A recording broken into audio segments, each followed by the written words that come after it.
सभी को मेरा नमस्कार। आज की इस कहानी में आप देखेंगे कि कैसे एक साधारण सा व्यक्ति भी एक बहुत अद्भुत काम कर सकता है। उसके मन में काम करने की भावना, काम करने का दृढ़ संकल्प है तो वो कुछ भी कर सकता है।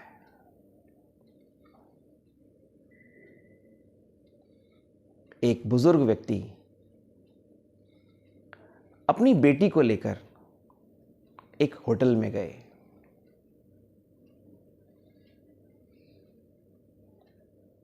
जब वो होटल में पहुंचे तो वेटर आया। वेटर ने उन दोनों को बिठाया। दोनों को 2 गिलास पानी दिया गया। जैसा होटलों का नियम होता है, वो लोग वेलकम ड्रिंक भी देते हैं।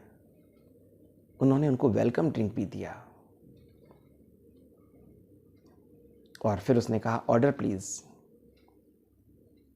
तो बुजुर्ग व्यक्ति ने कहा, मेरी बेटी के लिए एक डोसा। और तो वेटर ने पूछा, आपके लिए? कि नहीं, मेरे लिए कुछ नहीं, क्योंकि मेरे पास इतने ही पैसे हैं कि मैं अपनी बेटी को एक डोसा खिला सकता हूं।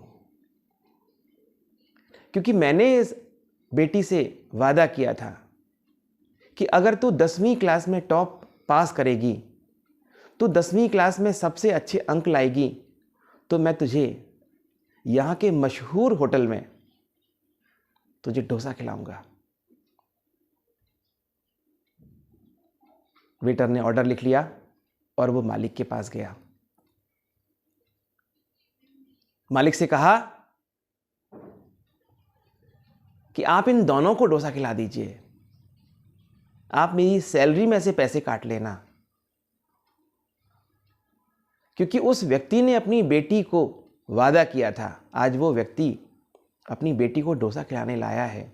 पर मेरा मन ये कहता है, मेरे मन में इन दोनों के लिए फीलिंग है, आप इन दोनों को 2 डोसे खिला दीजिए और पैसा इनका मेरी सैलरी में से आप महीने पर काट लेना।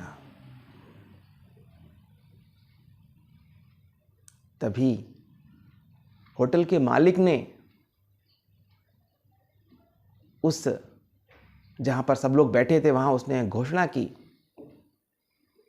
कि आज की पार्टी मेरी तरफ से। लोगों ने कहा, ऐसी क्या बात है कि आज हमारी बेटी फर्स्ट आई है, उसने टॉप किया है।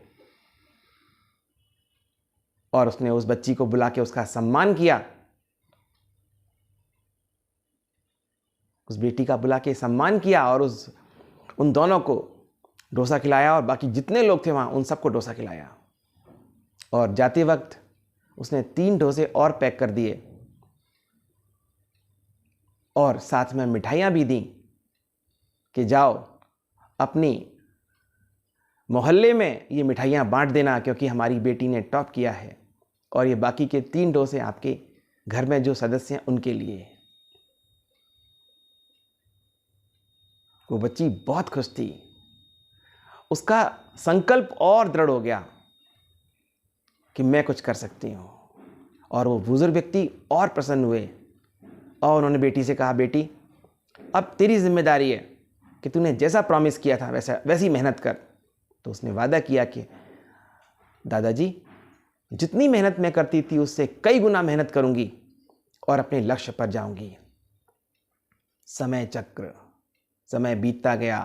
उसने 12वीं क्लास में भी बहुत अच्छे मार्क्स लिए, ग्रेजुएशन में भी टॉप किया और वो बच्ची कलेक्टर बनी। वो दीदी आईएएस बनी और आईएएस बनने के बाद वो उसी शहर में कलेक्टर बन के आई। उन्होंने अपने सिपाही को भेजा और कहा कि होटल के मालिक को बोलना कि आज कलेक्टर साहब आपके यहाँ खाने पर आने वाली हैं। होटल का मालिक बहुत खुश हो गया। उसने कहा, वाह, हमारे होटल में आज 4 चांद लगने वाले हैं, कलेक्टर साहब आने वाली हैं। और कलेक्टर साहब, आपको तो पता है कलेक्टर कितनी बड़ी पोस्ट होती है। उस होटल में उस दिन बहुत सारे लोग और भी आए थे। कलेक्टर साहब वहाँ पहुँची और जैसा होटल का नियम होता है, जब भी कोई बड़ा व्यक्ति आने वाला होता है तो होटल को सजाया जाता है। उन्होंने पूरा होटल सजाया हुआ था। उनकी जो टेबल थी वो सजाई गई थी। कलेक्टर साहब और उनके दादाजी दोनों के दोनों साथ में पहुंचे। मालिक खुद उनका ऑर्डर लिखने लाया कि क्या लेंगे आप लोग। तो कलेक्टर साहब खड़ी हो गई और कहा, हमें पहचाना आपने? कि नहीं, मैंने नहीं पहचाना, कि मैं वही लड़की हूं जिसको आपने पार्टी दी थी, जो आप हमारी खुशी में शरीक हुए थे। आपने हमारे मोहल्ले वालों के लिए भी मिठाई दी थी। आपने मुझे, मेरे दादाजी को खाना खिलाया था और 3 डोसे आपने हमें पैक करके दिए थे। हमें याद है आपका वो दयालु भरा व्यवहार, आपका हृदय हमें पता है, और हम आपके वेटर को भूले नहीं हैं। वो वेटर भी सामने आ गया। उन कलेक्टर साहिबा ने उन दोनों को नतमस्तक होके प्रणाम किया। उस दिन उन्होंने कहा कि आज का पूरा बिल, जितने लोग हैं खाने वाले होटल में, आज मेरी तरफ से। उन कलेक्टर साहिबा ने कहा। वो खुश हो गया और अगले दिन कलेक्टर साहिबा ने उनको नागरिक सम्मान से सम्मानित किया, दोनों को, वेटर को भी और होटल मालिक को भी। ये है दृढ़ संकल्प की शक्ति। ये है विन टू विन फॉर्मूला। मैं भी जीतूं, तुम भी जीतो। Thank you. आपने मेरी कहानी सुनी। धन्यवाद।